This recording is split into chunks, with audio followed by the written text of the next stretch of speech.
Welcome home to Undeserved Favor Ministry.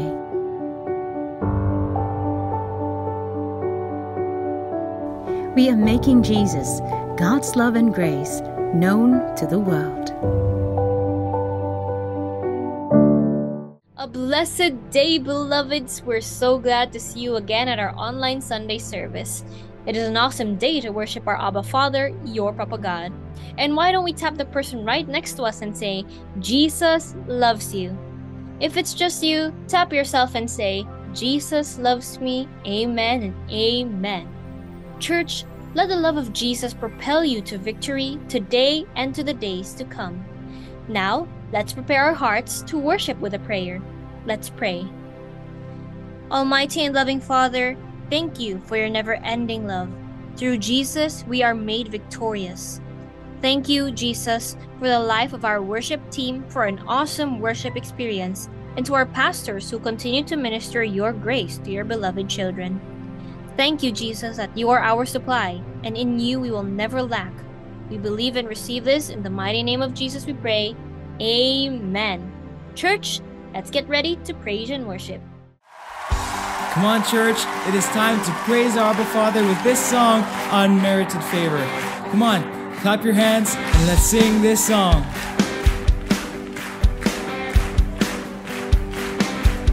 I am standing under an open heaven, drenched by endless showers of grace. I'm surrounded by love and tender mercies, as you freely gave, so freely I've received. Now I've got every reason to rejoice. Your merited favors on my life. It's got nothing to do with what I did, but it's all about what you did for me.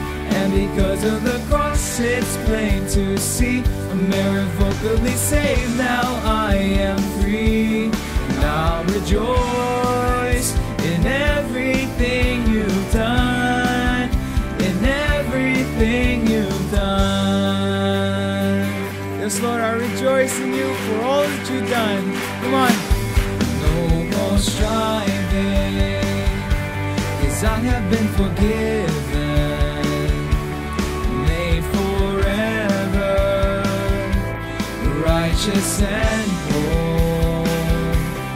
I'm secure in this hope that is unwavering, and my future's bright, 'cause your word is my light.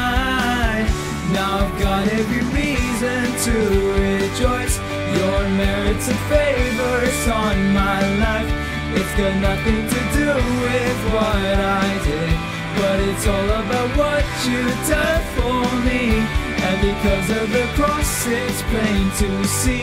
I'm irrevocably saved, now I am free.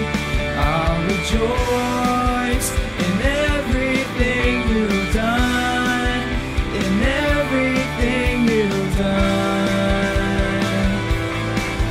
Yes, Lord, I rejoice in you for everything you've done. Thank you, Lord.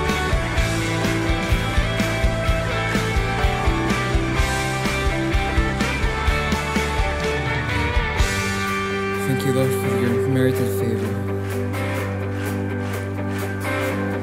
No more striving, 'cause I have been forgiven, made forever, righteous and whole. I'm secure in this hope that is unwavering, and my future's bright, 'cause your word is my light. Now I've got every reason to rejoice. Your unmerited favors on my life. It's got nothing to do with what I did, but it's all about what you've done for me. And because of the cross, it's plain to see. I'm irrevocably saved, now I am free. I'll rejoice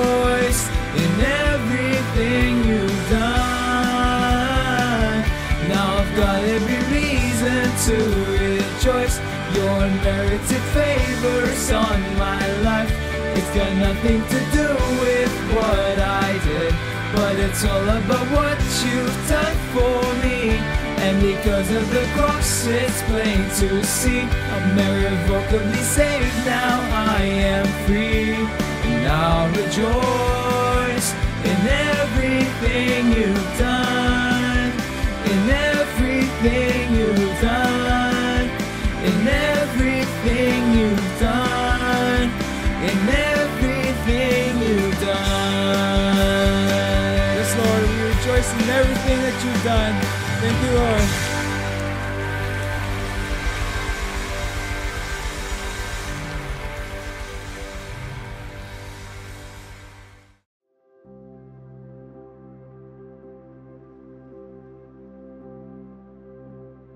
We have now come to an important part in our gathering, the communion. So please make sure that your communion elements are with you. But before we partake, let us be reminded that before Jesus was betrayed, he gathered all of his disciples in an upper room, where he took the bread, broke it, gave thanks, and gave it to his disciples and said, "Take this, all of you, and eat of it. This is my body, which shall be broken for you. Do this as often in remembrance of me." And after supper, he took the cup and again gave thanks, gave it to his disciples and said, "Take this, all of you, and drink from it. This is my blood, the blood of the new and everlasting covenant. It will be shed for you and for all, so that sins may be forgiven. Do this as often in remembrance of me." So the bread you're holding right now represents Jesus' body, which was broken for our healing, and the cup represents Jesus' blood, which he willingly shed for the forgiveness of all our sins. So together, let us raise the bread and declare, "Lord Jesus, you are my Savior. Your broken body made me whole. By your stripes I am healed. From the top of my head to the soles of my feet, I receive this, Jesus. Thank you for loving me. Amen." You may now partake.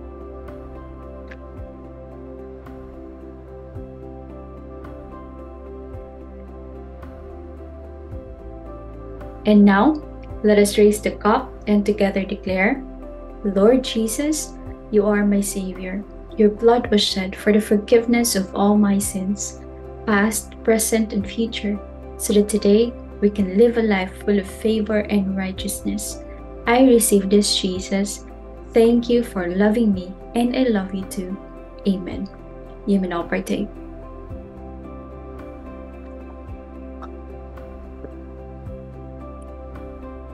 We have just partaken of the communion. God bless you, brothers and sisters.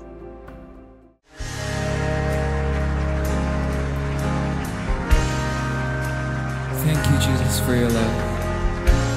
I just want to worship you right now because of how beautiful and wonderful you are, Lord.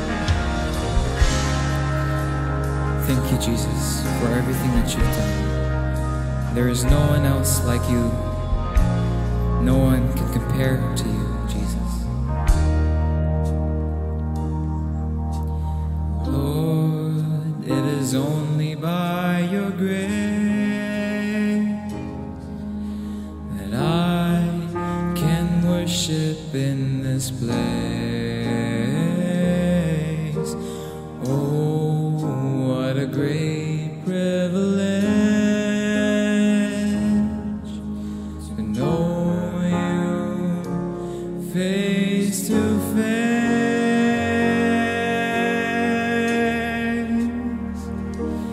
There is no one else like you, no one else as beautiful as you, no one else can compare to you. All I want is to worship you. Yes, Lord, I just want to worship you right now, because there is no one like you, Lord. Creator of the heavens up above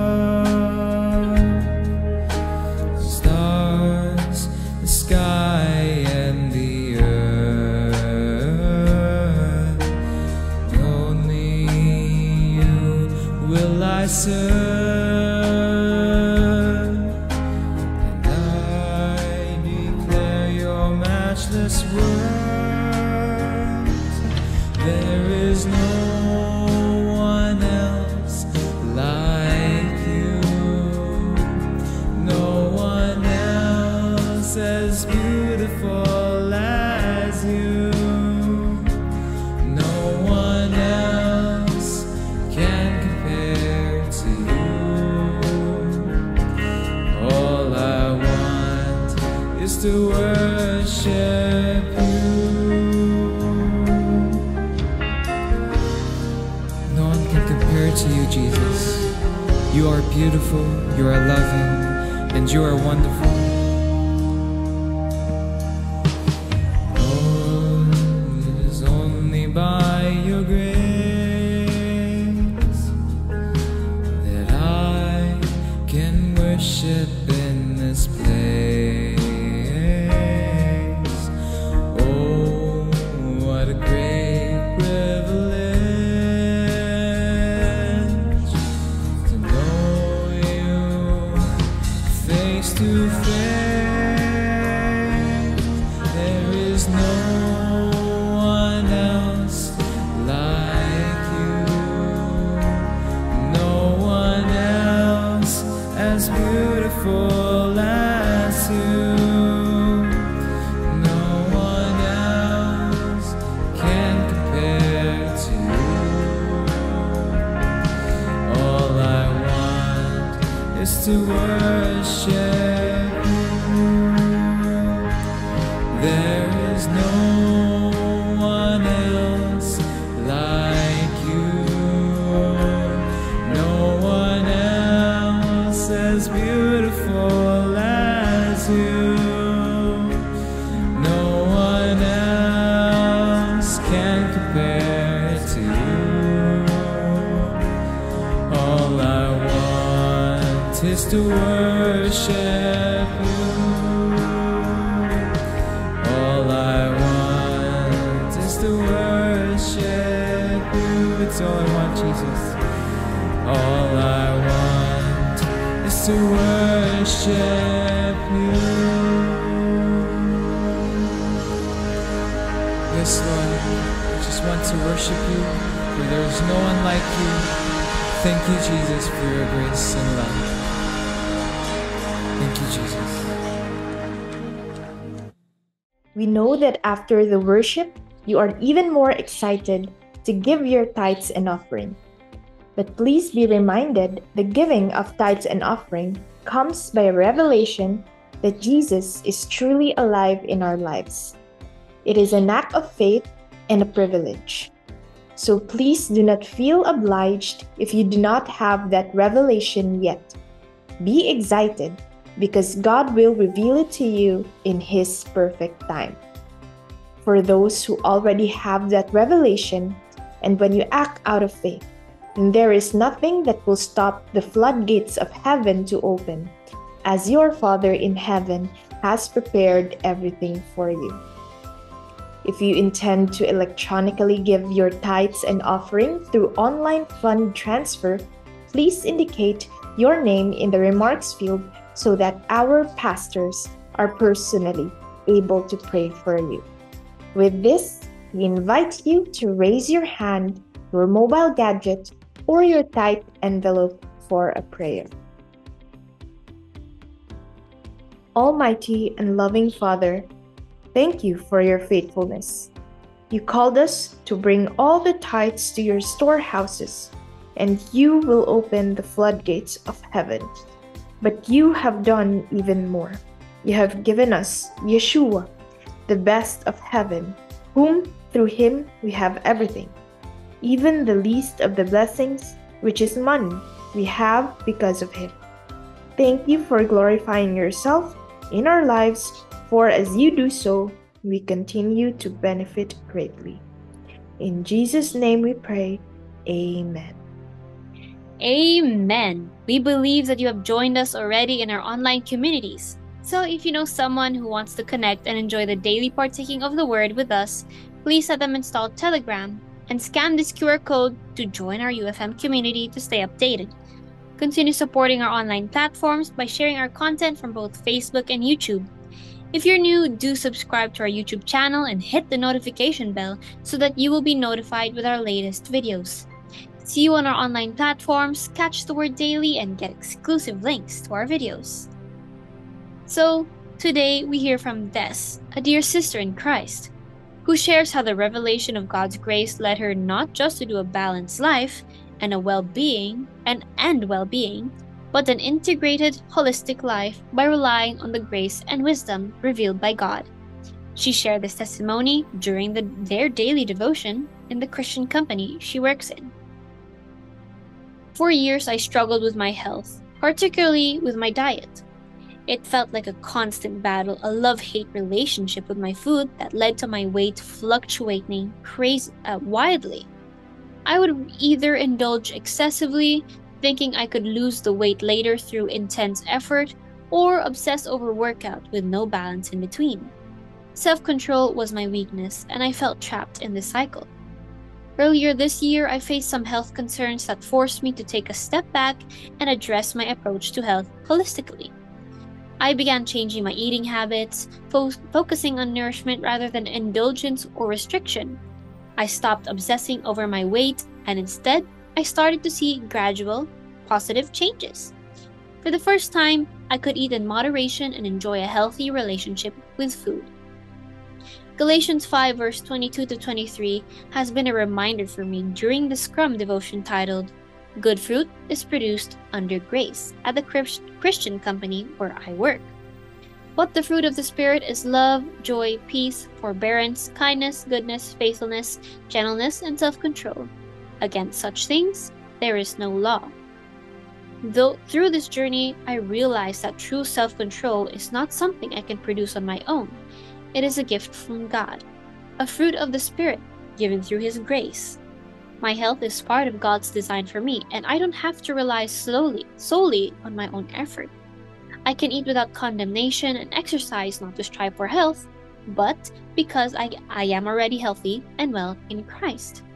Thank you, Jesus, for this revelation and for your grace that empowers me to live a healthy lifestyle. Beloved, we are all sustained by the grace flowing from Jesus' finished work. When we struggle with self-control or fall into unhealthy patterns, let us not dwell in it. Instead, rest in the truth that God's grace empowers us to live in balance and health. Jesus has already secured our well-being. Let us work confidently in His grace, free from guilt and self-condemnation. And with that, we would like to invite you to share your experience of our Abba Father's love and grace in your life by scanning this QR code. So, let's all together declare who we are in Christ. I am in Christ my Savior. I am righteous because of Christ. I am greatly blessed. I am highly favored. I am deeply loved. I am a winner. I am blessed to be a blessing. Lord Jesus, I trust in you. Amen, church. That is who you are and more of who you are in Christ coming up. So let's go and enjoy the word for today. Welcome home, beloveds. We pray that you continue to live in the goodness of God. Sounds familiar? Yes, isa kasi yan sa mga favorite songs ko, The Goodness of God. Lyrics yan, ano? And it goes like, all my life you have been faithful. All my life you have been so, so good. Every breath that I am able, I will sing of the goodness of God. And one of my favorite parts of the song is the bridge, and it goes like this. Your goodness is running after, it's running after me.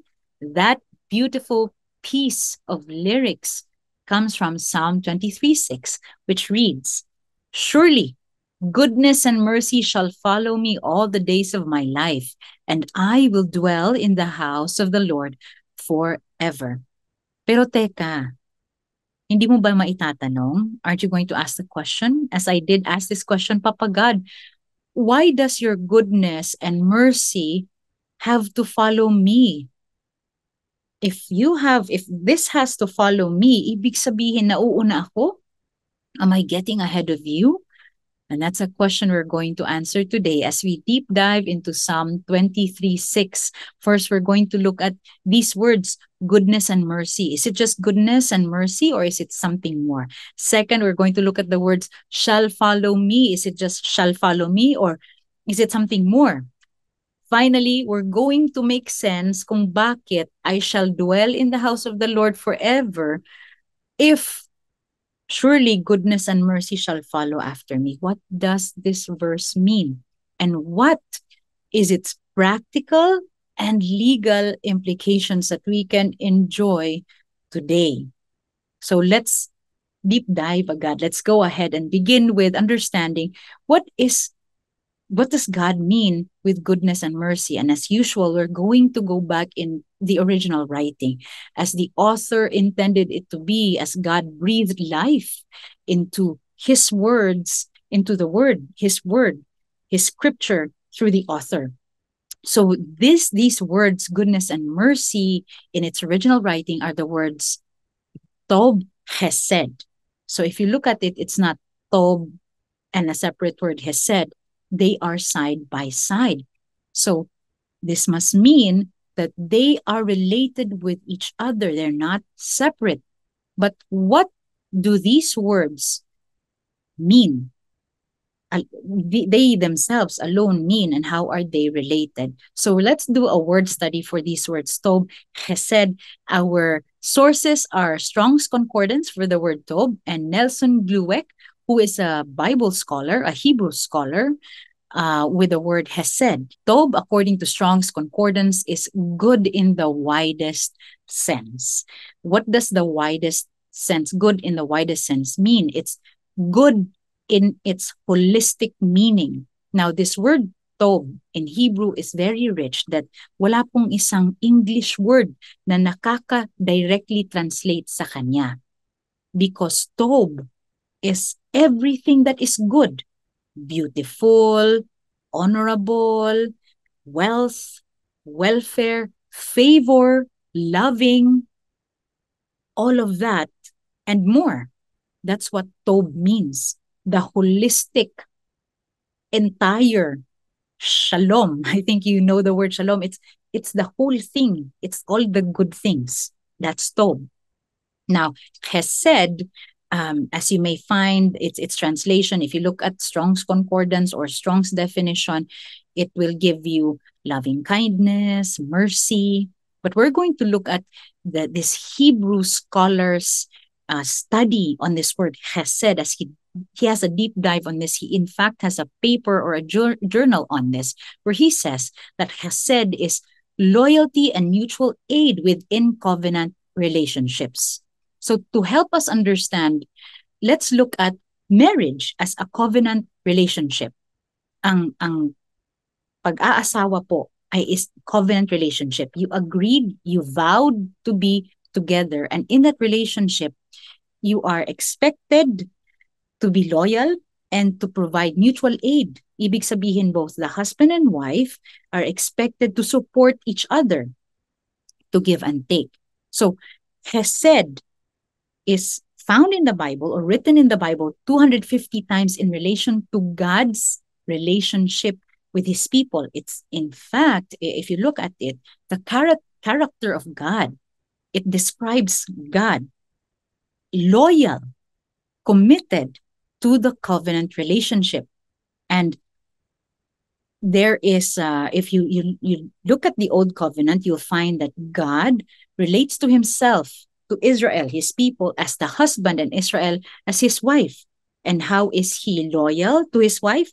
Kahit anong pinagagawa ng wife niya, seeking other gods, and na spiritual adultery, no? Ibang husband ang hinahanap ng wife niya.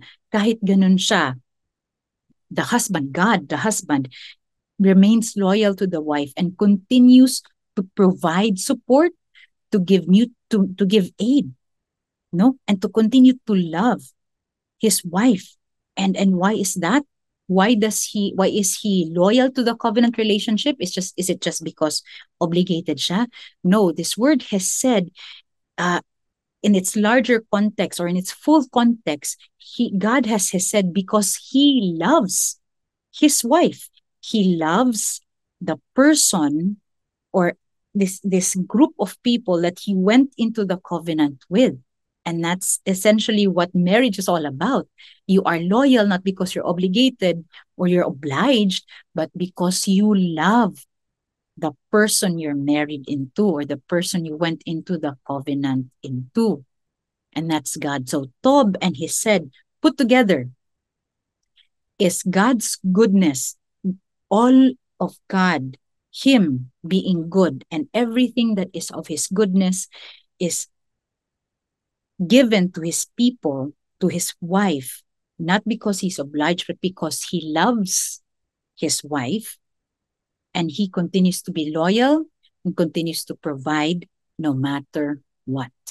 So that's Tob Hesed. That's more than just goodness and mercy. So do you understand now that grabe talaga, Lord. So this is your nature, and this God's nature is what? The second point natin, shall follow you. So this Tob Hesed shall follow you. But to follow you, there's more to that in the original writing. So again, take note, the first point, beloved, no? And it starts with the word surely. Tsak yun. Tsak talaga, beloved, na ang Tob and Hesed ng Panginoon. Tob Hesed shall follow you. But what is this word shall follow you? In its original writing, in Hebrew, it is the word radap. This word radap, like the other Hebrew words, wala pong isang English word na nakaka-translate directly sa kanya. Kasi sometimes it's translated as hunt you down, catch up, no? Runs after. That's why the song, your goodness is running after me, hinahabol ka. And yet there's something more to this, because in as you might research, radap has a negative tone. Not negative na wrong siya, negative in such that ito kasing radap gives us a picture. Ang picture nito is ang hunter, the goal of a hunter is to hunt the prey to capture it. That's why it appears negative, because the goal of the hunt is to take down, to take captive the prey. So radap is a picture of somebody making sure, tutugisin ka, hahabulin ka to capture you. So let's bring that together. Let's not lose the context, kasi ang context ng Tob Hesed will hunt you down. So God's Tob Hesed is going to make sure to catch you, to capture you. Ayaw mo nun, ba't ka papakipot? Diba? Parang husband na love ka talaga. Yung asawa, that's the picture of God and His people, and us. No? We're seeking for other things in life, and there's our Papa God who loves us very much, our loving Savior Jesus Christ, whose love, whose Tob Hesed is following after us. Ba't ka ba nauuna? Andito lang ako. No, and many times, beloved, in the Bible, makikita natin that God's Tob Hesed has pursued His people, has hunted His people down. And do you know why? Because there is practical and legal implication to this covenant action. In the beginning, di ba, si Adam and Eve, after they sinned with the sin of unbelief, no, I ask you, my reference to that is Pastor Ron's preaching on everything starts with believing. When they sinned, when Adam and Eve, man and woman, sinned the sin of unbelief, hinanap sila ng Panginoon. God pursued them. Adam, where are you? No? And even after they had to exit, they had to leave the garden before they were sent out, God provided for them. His goodness pursued them by God sacrificing an animal for them to be clothed properly. Because, ayun nga, nakatakip lang sa kanila, fig leaves, but God dressed them up properly, and that's the foreshadowing of Jesus' sacrifice. That's God's goodness pursuing them all the days of their life. Another account in the Old Testament, God's people Yung mga Israelites, kinuha from Egypt, from the captivity in Egypt, dinaan sa Red Sea safely. Ang wala silang ibang bukang bibig but just to complain and complain, and yet God's goodness and mercy, God's tob hesed followed them all the days of their life by providing mana, quail, water. Ano ba yung mareklamo nila? Even to guide them, even if they did not ask for protection, day and night, God appeared as a pillar of cloud and fire of fire. I think that's it, no? To guide them, to be with them in their journey wherever they went. That's His goodness and mercy. That's His Tob Hesed pursuing them. But there's this one account we're going to be talking about where you and I can relate. And we'll find here the practical and legal implications or the practical and legal benefits kung bakit talaga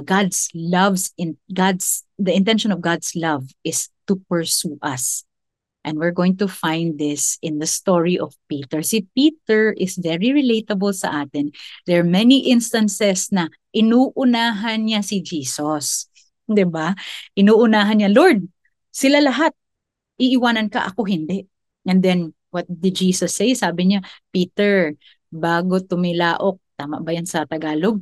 Bago magtuktugaok ang manok, you will betray me. Before the rooster will crow, you will betray me 3 times. No? But that's not the account we're going to be talking about. Let's go into the Garden of Gethsemane when Jesus was captured. May ginawa si Peter, and there's this beautiful piece of scripture that it does not necessarily mention the legal implications, but it's going to be backed up by legal research. And I want you to study that. But our reference is going to come from Luke 22:47 to 51. While he, and this is talking about Jesus, while he was still speaking, a crowd came up, and the man who was called Judas, one of the 12, was leading them. He approached Jesus to kiss him, but Jesus asked him, Judas, are you betraying the Son of Man with a kiss? 49. When Jesus' followers saw what was going to happen, they said, Lord, should we strike with our swords? And one of them struck the servant of the high priest, cutting off his ear. But Jesus answered, no more of this. And he touched the man's ear and healed him. Diyan lang, beloveds, that alone is rich in God's promise, and it will tell us, why does God want His Tob Hesed to pursue us? Beloved, if you look at the account of John, which tells the story of Jesus' capture in the Garden of Gethsemane, we will find that the apostle who cut off the ear is Peter. Si Peter po yung naglabas ng kanyang kutsilyo and cut off this man's ear. And this man is not just any ordinary man. His name is Malchus, as you may find in John's account. Malchus is the servant of the high priest. Now, that's a very important piece of information. So let's look at the legal implication of what Peter did. So, ano ngayon ang legal implication ng ginawa ni Peter na pinutol niya yung tenga? And also, let's look at the legal and practical implication of Jesus healing the man's ear.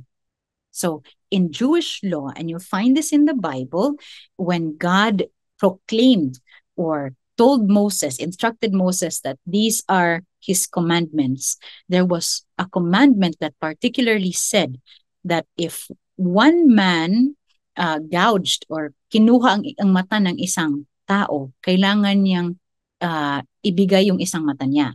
This is where we find an eye for an eye, a tooth for a tooth. It's essentially a body part for a body part. So if Peter cut off this man's ear, Peter is supposed to, according to Jewish law, give his ear in return. But that's not all. That's not the only legal implication. The second legal implication is Malchus is not an ordinary man. He is the servant of the high priest. And he was there in Jesus' capture with the authority of the high priest and the Jewish leadership. He was in the capacity of leadership. And with the influence of his master, the high priest could bring Peter's punishment higher.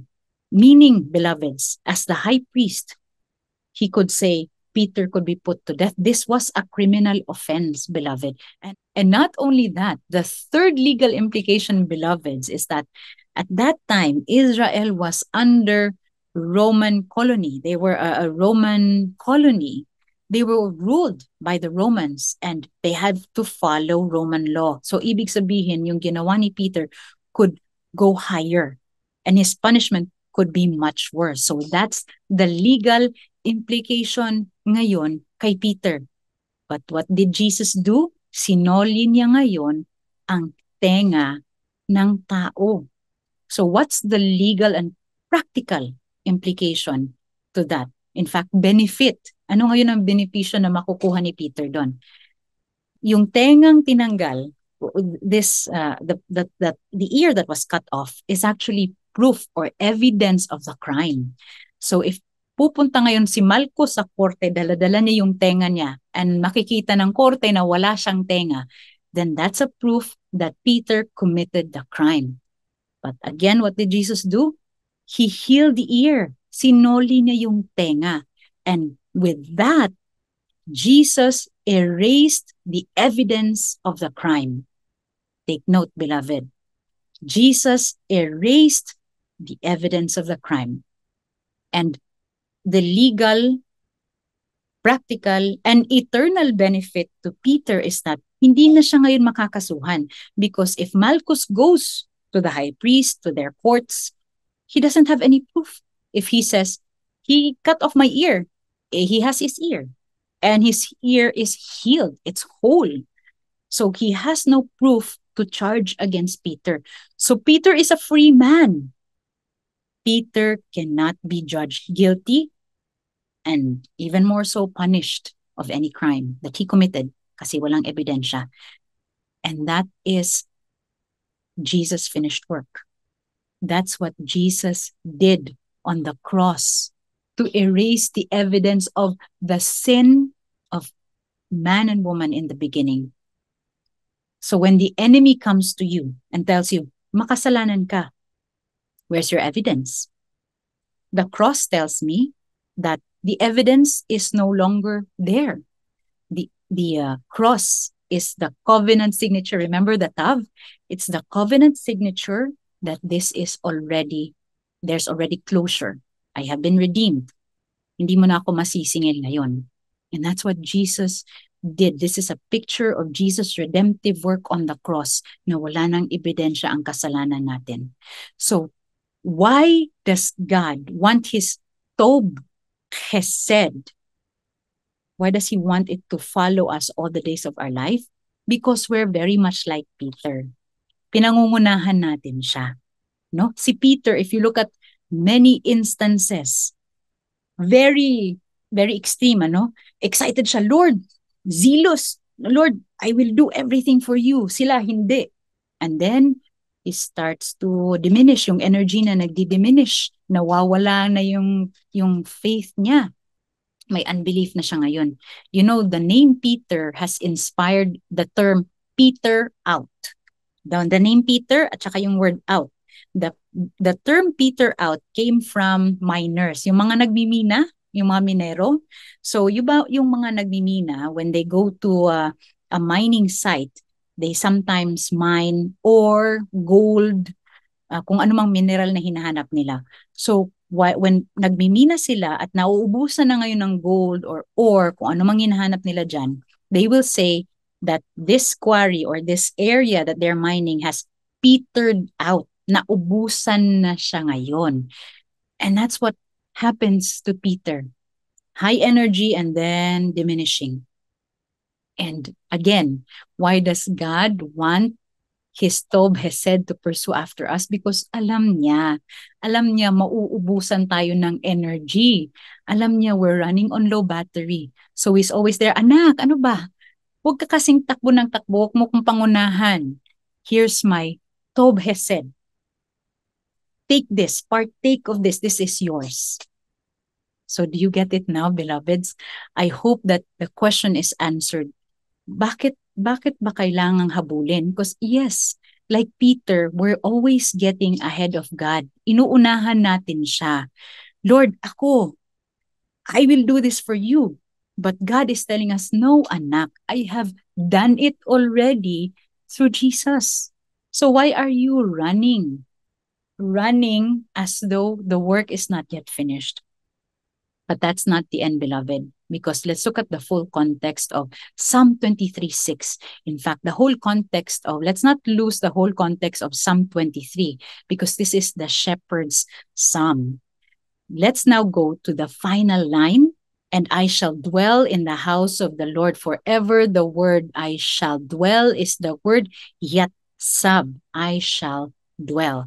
Now, as I dug deep into this, I'm so amazed that God revealed this, that there's this Hebrew scholar who suggested, or he rather wrote, that this word yatsab is a Masoretic translation. So it's a more recent translation translated by Masoretes. They're a group of translators.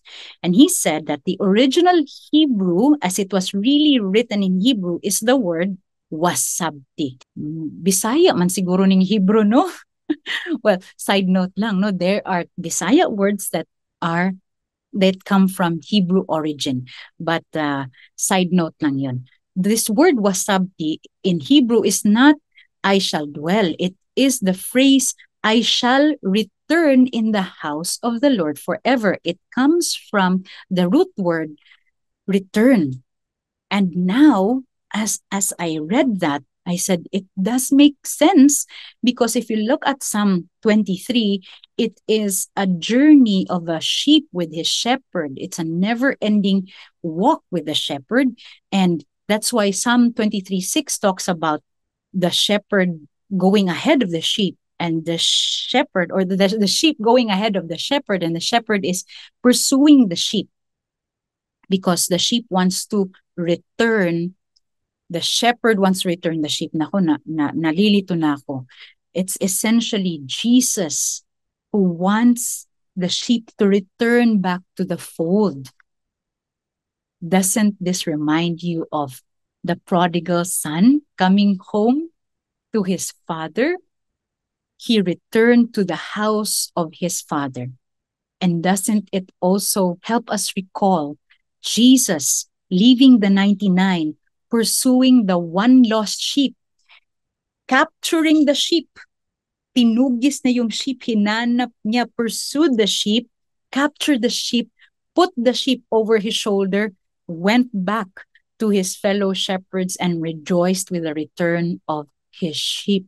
And he dwelt back in the fold, or back in the flock, safe with the shepherd. And that's why Psalm 23 now makes more sense. That you and I, beloved, para talaga tayong mga sheep, no? The sheep, there's this study about sheep that they're not really stupid. They're just actually stubborn. And yung stubbornness natin leads to stupidity. Inuunahan ng sheep ang shepherd kasi naghahanap siya ng pasture niya, no?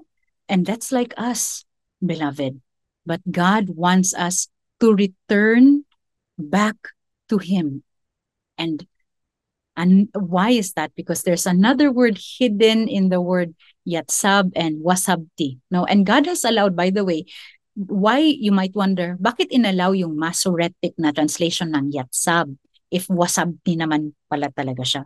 God has allowed it because it also means that you shall now dwell in the house of the Lord forever when you return to the house of the Lord forever. Now, another related word to these two words is the word Shabbat. And Shabbat is the Hebrew word for rest. And I shall rest in the house of the Lord forever. And it's not inactive rest. It's a rest where you continue to journey together with your good shepherd. Isn't that a beautiful picture? Hindi ka na ngayon nagtataka. Why does God's goodness, why does his Tob Hesed running after you? Why is it running after you? Lord, why do you have to run after me? Well, because inuunahan natin siya. And God is running after us to tell us, anak, the work is already finished. Enjoy it. Rest in the finished work with me. I am here and I love you. And don't forget that Psalm 23:6 begins with the word surely. Tsak yun, beloveds. Walang question about that. That surely God's Tob Hesed shall follow you, shall pursue you, hunt you down all the days of your life, sa buong buhay mo. And you shall return, dwell, and rest in the house of your Papa God. Amen? Now, for those of you who want to live, return, rest in the house of the Lord forever, let's pray this prayer. Lord Jesus, you are my Savior. You suffered and died for me. Your wounds were for my healing. Your blood washed away all my sins. You died, but now alive in victory. Now I can live your life of victory. Thank you, Jesus, for loving me. Amen and amen. If it's your first time to pray that prayer, we believe that you have just received Jesus as your personal Lord and Savior. You are now part of the family of Papa God. So we would like to say, welcome home, brother or sister. Thank you, Jesus, that you are now back in the arms of our Papa God. Your good shepherd has pursued you. That's why you're here. So continue to enjoy his Tob Chesed all the days of your life. So for all of us who are also reminded today, who has already prayed this prayer, received Jesus as your Savior, we're reminded that, beloved, stop running on low battery. Slow down. Huwag kang pakipot. No? And that's actually myself. No? Sometimes pakipot, inuunhan ko yung papagad, si papagad natin. And I thank Him that through the Holy Spirit, He's reminded me that I shouldn't be running as though the work is not yet finished, because the work is already finished. And all I need to do is to rest in it, to live in it, to live it out. Amen? Okay, so that's our word for today. I pray that you have been enriched, and I pray that you have been reminded that your Papa God loves you so, so much. Jesus loves you. With this, let us close with a prayer. Papa God, thank you so much that your Tob Hesed indeed shall follow, pursue, hunt us down for the rest of our life, for all the days of our life, Father. Thank you so much that you have revealed this to us through Jesus' finished work. Thank you that it was through the cross that He removed all evidence of our sin, so that today we can rest in your house, come boldly into your presence, believe and receive for all your goodness, for all your Tob, and receive all of it, Father, the benefits of what Jesus has done, Father. And so with that, we all believe and receive, Father, that all the blessings that you have pronounced to Abraham are ours through Christ Jesus. The prosperity as our soul prospers, the protection in every area of our life, the provision in area of our need, Father, is always there. And that we are so blessed, that we are a blessing to the nations, Father. We thank you that through Undeserved Favor Ministry, we can share your goodness, your mercy, your Tob Hesed to the whole world, Father. And with that, yes, of course, your Tob Hesed is Jesus Himself. Thank you that through Undeserved Favor Ministry, we get to share Jesus, your love and grace to the nations, Father. Bless our volunteers, bless our preachers, Father, and may they continue to be encouraged by the word, Father, as they continue to minister the good news. And bless each and everyone who are listening here today, that they have received the revelation and live it out, Father, all the days of their life. Father, thank you so much. In Jesus' name we pray. Amen and amen. See you again next week, beloveds, and God bless you always.